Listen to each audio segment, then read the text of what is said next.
మన రక్షకుడైన యేసుక్రీస్తు నామములో అందరికీ వందనాలండి. ఈరోజు దేవుని మాటలు కీర్తనల గ్రంథము 107వ అధ్యాయము 19వ వచనం. కష్టకాలమందు వారు యెహోవాకు మొర్రపెట్టిరి, ఆయన వారి ఆపదలలో నుండి వారిని విడిపించెను. దేవుని బిడ్డలారా,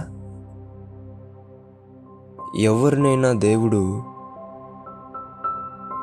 విడిపించాలి, కాపాడాలి అంటే ఖచ్చితంగా దేవుని దగ్గరికి వారు రావాలి.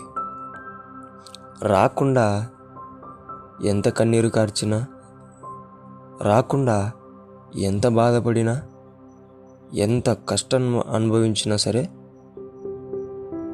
మనము ఆయన నుంచి సహాయం పొందుకోలేం. అందుకే దేవుని బిడ్డలారా, నీకు కష్టం కలిగిందా, ఖచ్చితంగా దేవునికి మొర్రపెట్టు, ప్రార్థన చెయ్యి. ఖచ్చితంగా నీ కష్టాలలో నుండి, నువ్వు ఏదైతే ఆపదలో ఉన్నావో ఆ ఆపదలో నుండి దేవుడు నిన్ను విడిపిస్తాడు. నేను ప్రార్థన చేయను కానీ నేను విడిపించాలి అంటే అది అసాధ్యం. అందుకే దేవుని బిడ్డలారా, ప్రార్థన చేసి దేవుని నుంచి సహాయం పొందుకోవాలి అనే ఆలోచన కలిగి ఉండి ప్రతి ఒక్కరు కూడా శ్రమలలో నుండి, ఆపదలలో నుండి, ప్రమాదాలలో నుండి విడిపించబడాలని దేవుని పేట మనవి చేసుకుంటున్నాను. దేవుడి మాటలను దీవించునుగాక. ప్రార్థిద్దాం. దేవానికి వందనాలనైనా.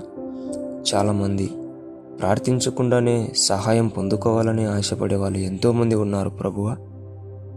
అటువంటి వారితో నువ్వు మాట్లాడిన దేవానికి వందనాలు. నేను ప్రార్థించి నీ సహాయం పొందుకునే వారిలాగా సహాయం చేయండి. వారు మొర్ర పెడుతుండగానే వారి ఆపదలలో నుండి, వారి శ్రమలలో నుండి నీవు వారిని విడిపించమని యేసు నామమున ప్రార్థిస్తున్నాం తండ్రి. ఆమేన్.